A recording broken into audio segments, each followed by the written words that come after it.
భయ్యా నాకు పెళ్లి కుదిరింది. భద్రం పెళ్ళా? వద్దురా భద్రం, పెళ్ళి వద్దురా. పెళ్ళి అంటే మామూలు విషయం కాదురా. ఎందుకు చెప్తున్నా వాళ్ళకిచ్చరా? నేను నీకులాగే పెళ్లి కాకముందు ఎక్కని కూడా లేదు, కలవాడు జ్యోతిష్కులేడు.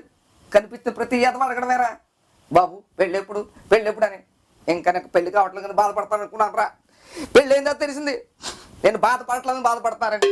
వద్దురా భద్రం వద్దు. పెళ్లి చూపులు ఏమైందో తెలుసారా నీకు? మీ వదిన ఏమందో తెలుసా? నేను అది సాధిస్తాను ఇది సాధిస్తాను చెప్పిందిరా.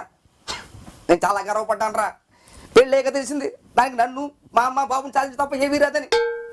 వద్దురా. ఒరే భార్యాభర్తలు అంటే కష్టకాలు పాలు పంచుకోవాలి కదరా. కష్టాలు పంచుకోవడం పక్కన పెట్టు, కష్టాలు పెట్టకుండా ఉంటే సరిపోద్ది కదా. కానీ పడుతూనే ఉండాలిరా, పడుతూనే ఉండాలి. మొన్నటికి మొన్న మా అమ్మ నాన్న మాట్లాడుతుంది. అరే మా అమ్మ పిల్ల పాపలతో చల్లగా ఉండని చెప్పి దీవించిందంటరా. ఆ రోజు రాత్రి పెద్ద గొడవ. ఏం చెప్పమంటావురా? పిల్ల పాప అంటే ఇద్దరు పిల్లలకి అమ్మ చెప్పడానికి మీ అమ్మ ఎవరు అంటది? పిల్ల పాప అంటే ఇద్దరిని అమ్మాయిలకి అమ్మ చెప్పడం మీ అమ్మ ఎవరు అంటది? నేనేం చెప్పండిరా. మా అమ్మనే కాదురా, మా ఇంట్లో కుక్క డాలీరా, దాన్ని కూడా నాన్న మాట్లాడుతుంది. ఏముందో తెలుసా? పెళ్ళైన కొత్తగా ఇంటికి వచ్చినప్పుడు దాన్ని చూసి మురిగిందంట. చూడు మీ అమ్మ కూడా దీనికి వచ్చింది అంటది. ఓరే పెళ్ళైన కొత్తగా ఇంటికి వచ్చినప్పుడు దీన్ని మేకప్ చూసి భయపడేసిందిరా. భయపడ్డం కర్లేదు. ఏం చెప్పండిరా? వద్దురా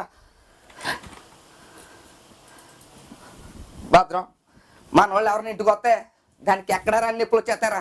అది అల్లులు రాని ఎంత హుషారుగా ఉంటుందో, ఎంత యాక్టివ్ ఉంటుందో, పీటు హుషారు సగం తిరిగేస్తుంది. ఇదేం తేడారా? చుట్టాలింట్లో ఎవరిని పెళ్ళి అయితే చాలరా పట్టు చీర కావాలంటది. ఎరా పెళ్ళి కూతురు ఒకటి కట్టుకుంటే సరిపోతా పట్టు చీర? పెళ్ళికి వెళ్ళి ప్రతి ఇది కట్టుకోవాలి పట్టు చీర? ఇదేమన్నా చీపు కొన్ని ఖర్చీపా? పట్టు చీరరా తీరిపోతుంది. ఇక్కడ షాపింగ్ వెళ్తుంది, ఆఫర్ బాగుంటే చాలు 1+2 2+1 అని కొనేస్తుంది. అది అవసరమా అనవసరమా అని ఆలోచించదు. అన్ని కొన్ని రూమ్లో పడేస్తుంది. చివరికి అదే రూమ్ రా స్టోర్ రూమ్ అయిపోతుంది.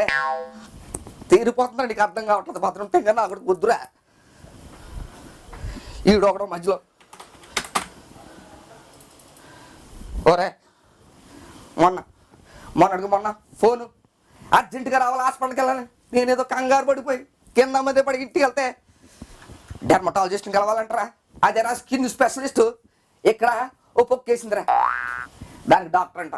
నేను అన్నాను కనిపించిన క్రీమ్లన్నీ కొని రాసేస్తుంటే పొక్కులు రాకపోతే ఏమవుతాయి? రాయడం కానీ అయిపోతాయని చెప్పాను రా.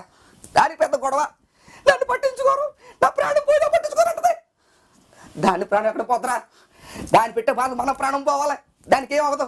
వద్దే బాబు రాద్దంతో వద్దని చెప్పి హాస్పిటల్ తీసుకెళ్తే అక్కడ డాక్టర్ టార్చర్ డేసి కింద మీద చూసి 5 ఆయింట్మెంట్ రాసేట్రా ఒక పొక్కుకి. మళ్ళీ బయటకు వచ్చి ఏమంటుంది తెలుసా? డాక్టర్ చాలా మంచి చూడట. ఎందుకు? 5 ఆయింట్మెంట్ రాసినందుక 500 రూపాయలు కన్సల్టేషన్ నా దగ్గర తీసుకున్నందుక అంటే మేకప్లు ఏమో ఎక్కడమ్మా మేకప్లు వేసుకో దాని మీద ఆయింట్మెంట్ రాయమన్నాడంట. రాయడానికి రాసుకోవడం దాన్ని వీళ్ళకేం పోతురా? అర్థం చేసుకోరా భద్రం. వద్దురా, ఇది మామూలు విషయం కాదురా. నానా బాధలు పడుతూ ఉండాలి.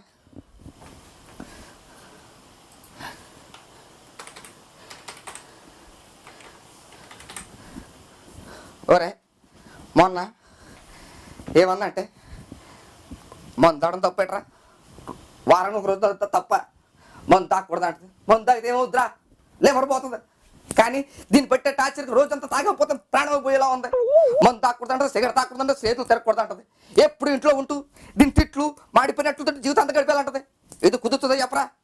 బయట ఉంటే ఇంట్లో టైం స్పెండ్ చేయలేదని గొడవ పడుతుంది. సరే ఇంట్లోకి వచ్చాం, ఇంటికి వస్తే ఏమంటుంది సార్? బయట తీసుకెళ్ళదని గొడవ పడుతుంది. బయట తీసుకెళ్తే అయ్యి కొల్లదని గొడవ పడుతుంది. ఎక్కడికి వెళ్ళినా గొడవ కామంటారా? దాన్ని గొడవ పడడం హాబీ, దాంతో మాటలు పడడం నాకు హాబీ. ఇలా అయిపోతున్నా జీవితం అంటారా? వద్దురా, ఈ కష్టాలన్నీ పడడం అలవాటు లేక మా అమ్మగారు చెప్పుకుందాను మొన్న వెళ్ళాను. ఏమైందో తెలుసా? ఆయన చెప్పిన తర్వాత ఆయన అంటాడు, అల్లుడి గారు నేను రోజు గంట మెడిటేషన్ చేస్తాను, గంట యోగా చేస్తాను, అయినా సరే నాకు హై బీపీ లో షుగర్ వచ్చి దీనికి కారణం తెలుసా? నాకు కంగారు వచ్చింది, నేనేం చేయనండి. ఎంత రావడానికి కన్నా మీ అత్తగారు అంటాడు. ఓహో నాకు అనిపించింది అప్పుడు దీనికి అమ్మ బోర్లు వచ్చినాయి. నేను అదృష్టం పొందుతున్నట్రా. నా అదృష్టం మండిపోను. ఏ అని అడిగితే మీకేమైనా కష్టాలతో చెప్పుకోండి నేను ఉన్నాను, నాకు కానీ కష్టాలు చెప్పుకోవడానికి ఎవరు ఉన్నారు? మా మామగారు ఎప్పుడో పోయాడు, మా అత్తగారు దైవాళ్ళు అంటాడు. ఓ అమ్మ ఫ్యామిలీలో ఉన్నాయన్నమాట. అంతా ఓదార్పు కోసం వెళ్తే చివరికి ఓదార్చి వచ్చాను రా. అది రా జీవితం. ఎక్కడ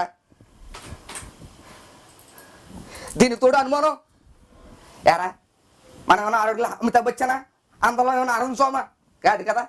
అయినా సరే దీనికి అనుమానం. మన ఫేస్ చూసావు కదరా, మన కలర్ ఏంటి, మన వేసుకు షర్ట్ ఏంటి, కలర్ఫుల్ షర్ట్ వేయకూడదు అంటది. మనం అన్నమాట అది అనుమానం. అయినా సరే లోపల మాత్రం అనుమానం పడుతున్నప్పుడు మాత్రం మనకు ఒక లోపల ఒక కాన్ఫిడెన్స్ వచ్చి పెరిగిపోతుంటారా. మనకు కూడా నిజంగా ఒక అమ్మాయి ప్రేమిస్తే ఎలా ఉంటుందని. అది పక్కన పెట్టు. ఏంట్రా ఎంత సీరియస్గా చెప్తుంటే నువ్వు ఎస్ఎంఎస్ కొట్టుకుంటున్నావు. ఇప్పుడు అలాగే ఉంటుందిరా. గంటగా ఫోన్ రాకపోతే ప్రాణం పోతున్నట్టు ఉంటుంది. ఫోను పెళ్ళైన ఫోన్తో ప్రాణం పోతున్నట్టు ఉంటుంది. చూసావు కదా ఇదే. హలో ఇక్కడే ఉన్నానమ్మా, గంటకి విన్నాము వెళ్ళడానికి. నేను పిఎంనా ఒకే లొకేషన్ ఆఫీస్లోనే ఉన్నాను. ఇడ్లీనొక అమ్మా ఇవన్నీ చెప్తే నేను రాసుకుని ఏం చేసుకున్నాము లిస్టులోని. ఇవన్నీ ఎస్ఎంఎస్లో పంపించు. ఉంటాను వచ్చేస్తాను.